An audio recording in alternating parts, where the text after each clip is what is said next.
Back. Chair recognizes Ms. Mace for 5 minutes. Thank you, Mr. Chairman. The Twitter files were not just about Hunter Biden's laptop. Twitter files make it apparent Twitter worked overtime to suppress accurate COVID information. Dr. Jay Bhattacharya is a professor of medicine at Stanford who once tweeted an article he wrote about natural immunity. Thanks to Elon Musk's release of the Twitter files, we learned some of his tweets were tagged with the label of Trends Blacklist. Apparently, the views of a Stanford doctor are disinformation to you people. I, along with many Americans, have long-term effects from COVID. Not only was I a long hauler, but I have effects from the vaccine. It wasn't the first shot, but it was the second shot that I now developed asthma that has never gone away since I had the second shot. I have tremors in my left hand, and I have the occasional heart pain that no doctor can explain, and I've had a battery of tests. I find it extremely alarming Twitter's unfettered censorship spread into medical fields and affected millions of Americans by suppressing expert opinions from doctors and censoring those who disagree with the CDC. I have great regrets about getting the shot because of the health issues that I now have that I don't think are ever going to go away. And I know that I'm not the only American who has those kinds of concerns. Another example of what Twitter has done to censor folks is from Dr. Martin Koldorf, a Harvard-educated epidemiologist who once tweeted, "COVID vaccines are important for high-risk people and their caretakers. Those with prior natural infection do not need it, nor children." The Twitter files reveal this tweet was deemed false information because it ran contrary to the CDC. So my first question this morning of Ms. Gaddy, may I ask of you, where did you go to medical school?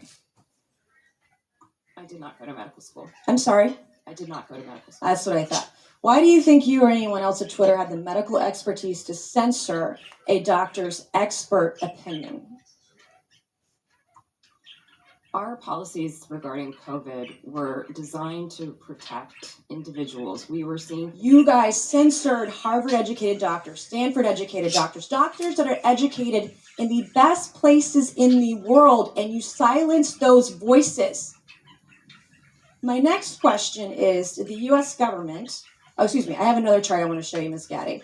I have another tweet by someone with a following of a full 18,000 followers. This person put a chart from the CDC on Twitter. It's the CDC's own data, so it's accurate by your standards.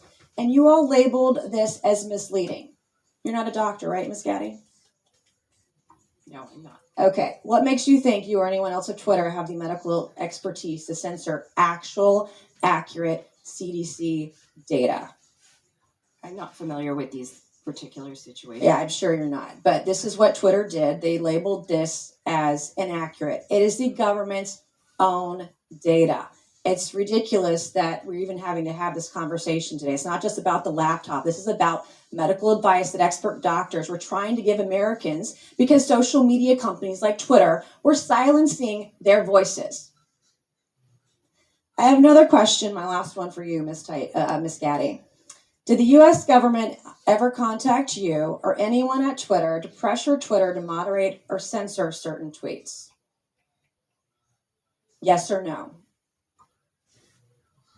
We have a program. Did the U.S. government ever contact you or anyone at Twitter to censor or moderate certain tweets? Yes or no? We receive legal demands to remove content from the platform from the U.S. government and governments all around the world. Those are published on a third-party website, and anyone can review Thank God for Matt Taibbi. Thank God for Elon Musk for allowing to show us in the world that Twitter was basically a subsidiary of the FBI, censoring real medical voices with real expertise that put real Americans' lives in danger because they didn't have that information.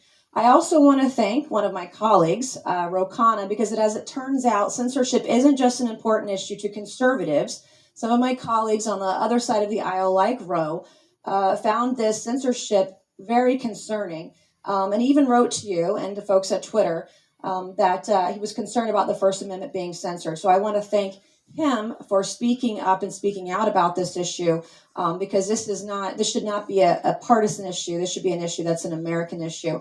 Mr. Chairman, I would like to enter into the record, I ask unanimous consent, to enter into the record a Wall Street Journal article from December 9th, 2022 by Justin Hart entitled, the Twitter blacklisting of Jay Bhattacharya.